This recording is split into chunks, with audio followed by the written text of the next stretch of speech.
What was that? Where's that voice?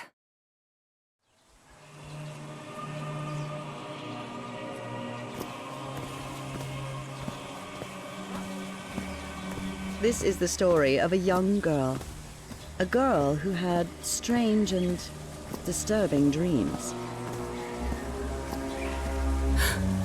I know this place. I've been here before. This is the ancient stone city amidst the jungle.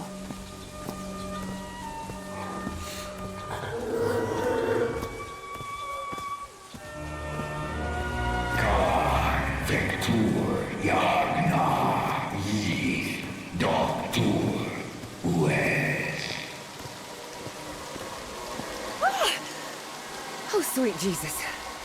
Okay, ignore him. Just ignore him. He's not gonna hurt you. Just keep going.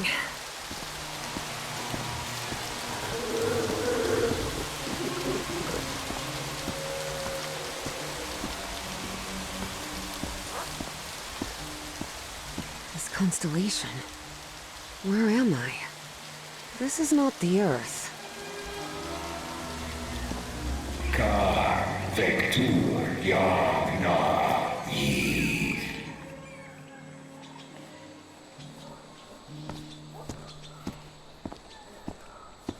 Kan Vector Yagna Yith. In other words, find a statuette and save my race.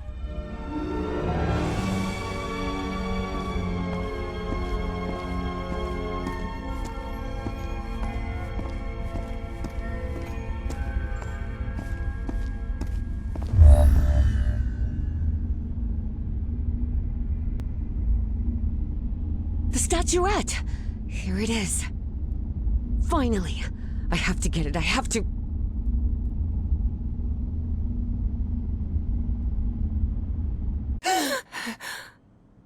This is the story of Evie Drayton.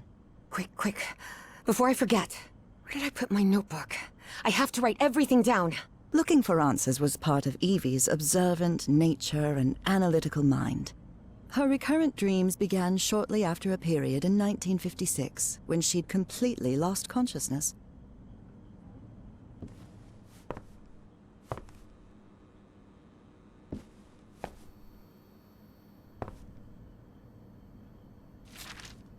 I was lucky to be accepted at Miskatonic. It was one of the first universities in Massachusetts to admit non-white students.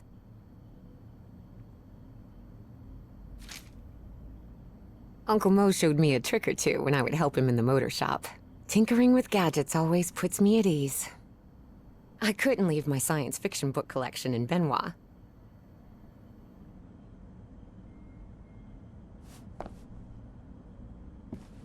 Reverend Charlton was adamant that I bring this cross to college. He must think Arkham is a den of iniquity and wickedness. Rhythm and blues is definitely my kind of music. Spitsbergen Island and Svalbard. Apparently I researched this area of the Arctic thoroughly during the time I lost consciousness.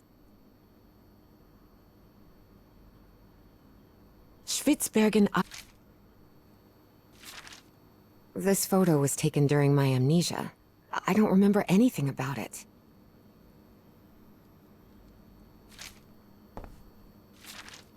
When I saw this picture, I couldn't believe it.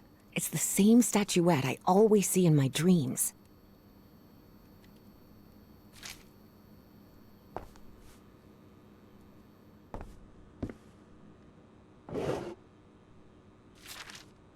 I've always been a good student, but during my amnesia period, I almost reached excellence. All straight A's? I must have written about 1,000 letters to the archaeology dean in Miskatonic, and I've never received any answer.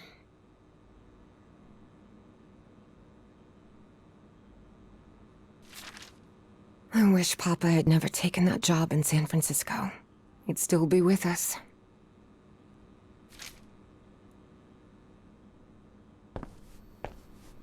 Oh, here it is. Evie's Nightmare Journal. Evie was worried that someone might read it. That's why she kept it locked away under that complicated padlock.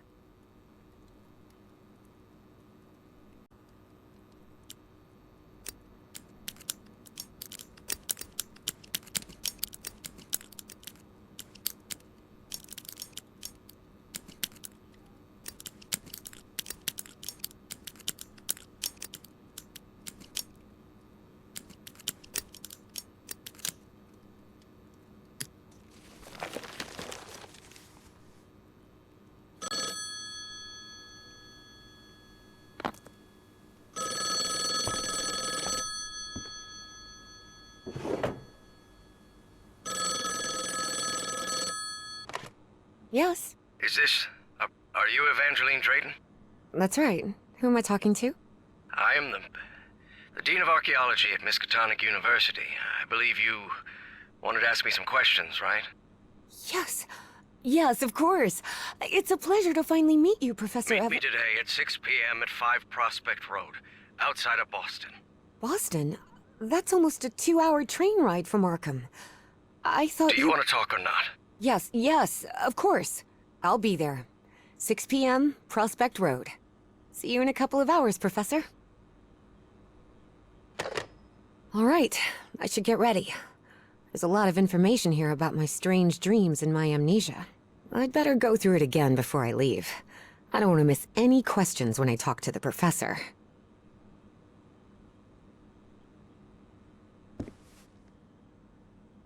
Before leaving, Evie asked herself if she had finished gathering all the information in her room. All right, I think I've gathered what I need. As odd as it seemed to Evie that the Dean didn't meet her at the university, her need to know was stronger than her doubts. She was determined to attend the meeting. There, she would come across another protagonist in this story.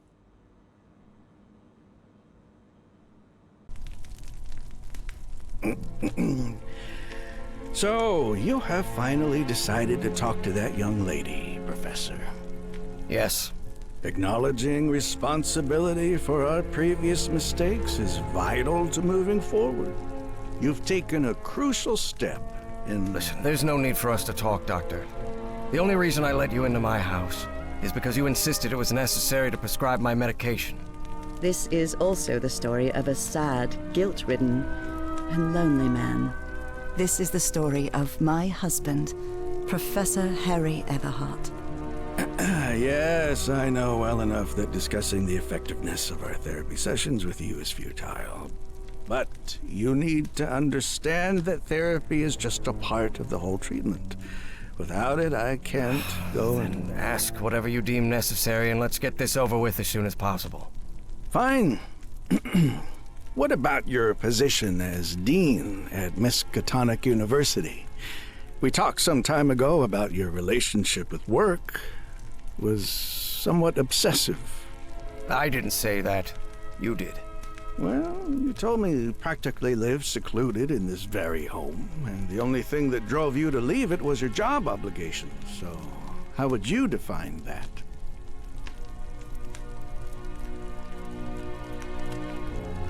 I do what they pay me for. Teaching, student assessment, and certain logistical duties fall within my responsibilities. Cheering at the Miskatonic Mariners football games does not. And are you happy with that? With your life now? What kind of question is that?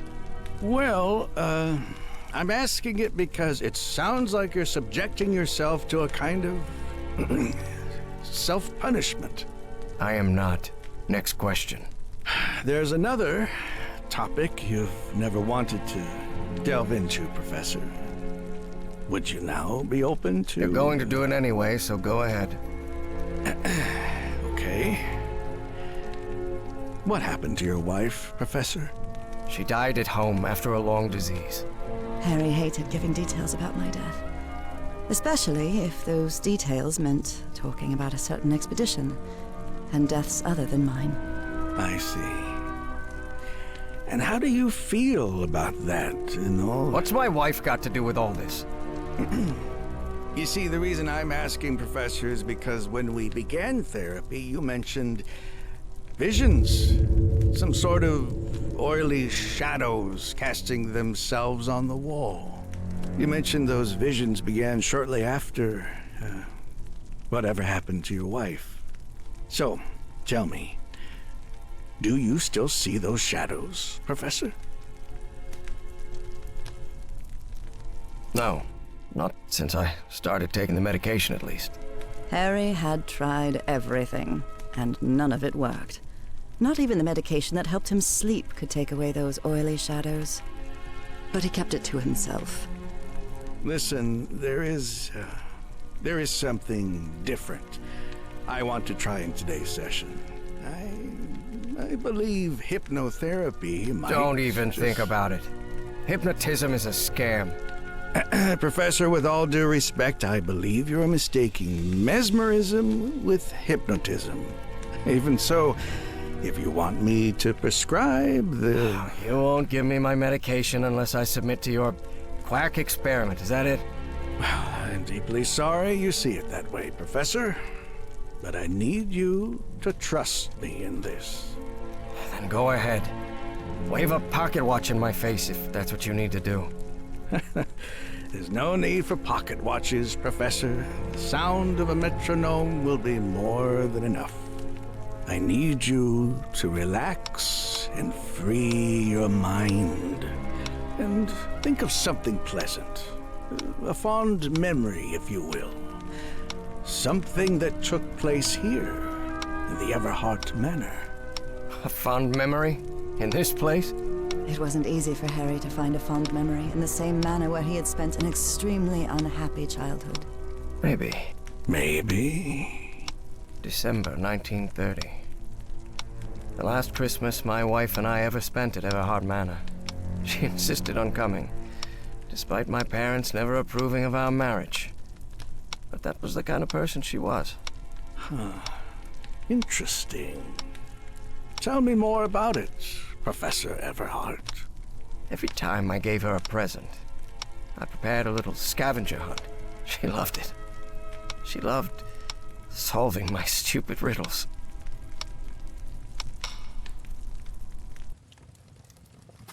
As you may have noticed, this story has more than one protagonist. And though I am not one of them, I believe I, Nora Everhart, play a crucial part in it. Can I open my eyes now, Harry? Not yet. We're almost there. Let me open the door and... Now, open your eyes. Oh, look what you've prepared. It's another one of your scavenger hunts, huh? Of course, old pal. Now, if you want your present, you'll have to earn it. Can I use my journal to write down clues? Well, technically that's against the rules, but I'll turn a blind eye this time. You're so kind.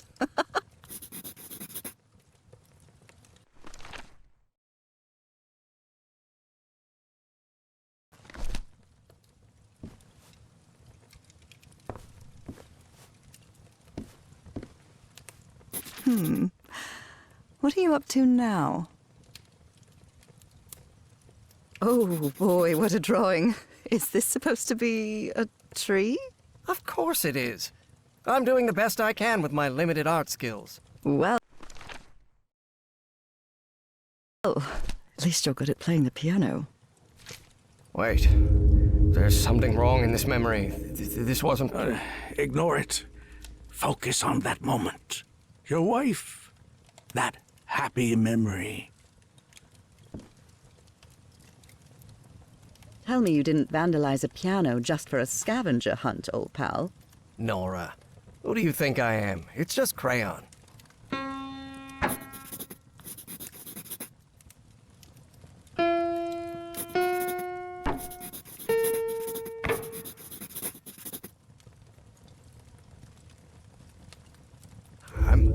I'm seeing those oily shadows in here. Why am I seeing those shadows? Focus, Professor. Keep remembering.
wonder what my darling husband is keeping locked up in here.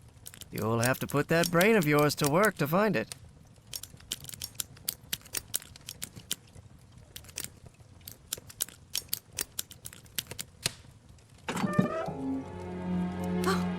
Harry, I can't believe it! It's that statuette! And it even has a black ooze orb. Just what I wanted for Christmas. No. Wait. What do you mean a statuette? Don't touch it, Nora! Keep going, Professor. It's important. Where is the statuette now? You're no psychiatrist. Who are you? I'm not going to ask you again, Professor Everhart.